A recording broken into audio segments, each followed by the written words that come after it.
सलोनी बहुत ही सीधी और भगवान को मानने वाली थी, लेकिन उसकी सौतेली माँ उसके सीधेपन का फायदा उठाती थी और उस पर बड़े अत्याचार करती थी। जरा सी चूक हो जाने पर उसकी खूब पिटाई करती। अरे सुनते हो, कोई लूला लंगड़ा देख इसकी शादी तय करो और इसे इस घर से बाहर का रास्ता दिखाओ। सलोनी के पिता जानते थे कि मीना एक चांडाल औरत है, इसलिए वो एक अच्छा घर देख सलोनी की शादी कर देते हैं। लेकिन वहां भी सलोनी से जलने वालों की कमी नहीं थी। सलोनी की ननद निकिता उसे बिल्कुल पसंद नहीं करती थी। सलोनी, बात तो सुनो जरा। जी कहिए।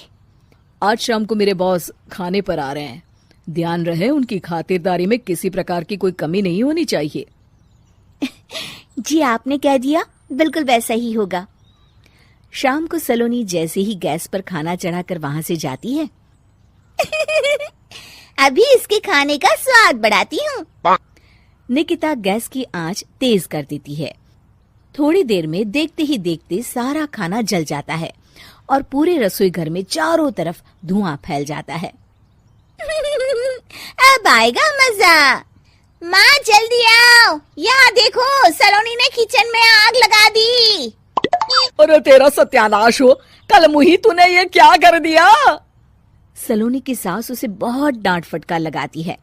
तभी मोहन अपने बॉस के साथ घर में प्रवेश करता है। अरे भाई मोहन, ये क्या तुम्हारे घर का क्या हाल हो रखा है? लगता है खाना जल गया है। चलो खाने का प्रोग्राम कैंसिल करो, मैं अपने घर जाके खा लूंगा।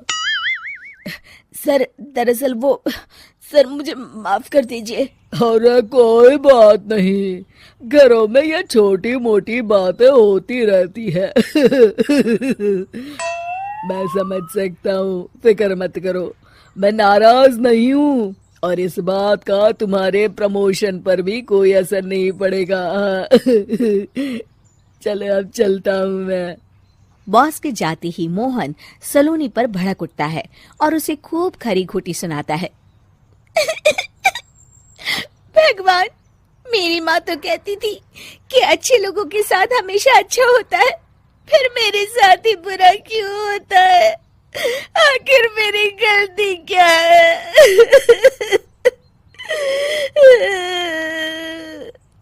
तभी आकाशवाणी होती है। बेटी, अब तुम्हें कोई दुख नहीं दे पाएगा। तुम्हारा बुरा सोचने वाले की मन की सारी बातें तुम पहले ही जान जाओगी। अगले दिन सलोनी निकिता को चाय देने उसके कमरे में जाती है। तब निकिता के मन में कुछ बातें चल रही थी। कल तो मैंने सिर्फ खाना जलाया था, अब तू देखती जा सलोनी, तेरा इस घर में जीना हराम कर दूंगी। अच्छा, तो ये बात है, अब इसे सबक सिखाना ही पड़ेगा। कुछ दिनों के बाद, सलोनी, मेरे कपड़े जल्दी से प्रेस कर दो, ऑफिस के लिए देर हो रही है। सलोनी मोहन के कपड़ों के पास प्रेस गर्म होने के लिए रख देती है और अपने कमरे में चली जाती है। तभी हॉल में निकिता आती है। सलोनी चुपके से उसे देख रही होती है। आज अगर मैंने ये कपड़े जला दिए तब तो पक्का मेरा भाई इस सलोनी की बच्ची को धक्के मार के घर से बाहर निकाल देगा। अरे तू क्या मुझे निकलवाएगी? महादेव है मेरे साथ। ठहर जा निकिता, आज तो तेरी खैर नहीं। सलोनी अपने पति मोहन को बुला लाती है और निकिता की सारी करतूत दिखाने लगती है। निकिता गर्म प्रेस मोहन के कपड़ों पर रखकर अपने कमरे में चली जाती है। मेरी बहन इतनी बड़ी चालबाज निकलेगी, मैंने तो सोचा ही नहीं था। मुझे माफ कर दो सलोनी, मैं तुम्हें गलत समझ रहा था। मोहन निकिता को बुलाकर उसे खूब डांट फटकार लगाता है। उस दिन के बाद से सलोनी की जिंदगी पूरी तरह बदल जाती है। सलोनी हर किसी के मन की बात सुन लेती थी। दूसरी तरफ निकिता का कोई भी दांव सलोनी पर नहीं चलता था और आखिरकार वो भी सलोनी के आगे घुटने टेक देती है। फिर एक दिन सलोनी की सास की सहेली ममता अपनी बहू कविता के साथ वहां आती है। कविता मन ही मन कहती है, अरे ये बुढ़िया पागल है जो मुझे यहाँ लेके आ गई। कहाँ मैं अपनी किटी पार्टी छोड़ के इसके साथ यहाँ मरने आ गई। पता नहीं कब तक इसे झेलना पड़ेगा। अरे ये जल्दी मरे और इसकी सारी जायदाद मेरे नाम हो जाए। सलोनी कविता की सारी बातें सुन लेती है। अरे कविता, तुम अपनी सास की जायदाद के लिए उन्हें झेल रही हो और उनके मरने का इंतजार कर रही हो। ये तो गलत बात है। सलोनी की बात सुनकर कविता बिना देर किए कहती है, अरे ये तुमने कैसे सुन लिया? ये सारी बातें तो मैं अपने मन से बोल रही थी। तुमने कैसे सुन लिया? बस फिर क्या था। ये सुनते ही कविता के बगल में बैठी उसकी सास उसकी चोटी पकड़ लेती है। क्यों रे कलमुही, तू मेरे बारे में ये सब सोचती है?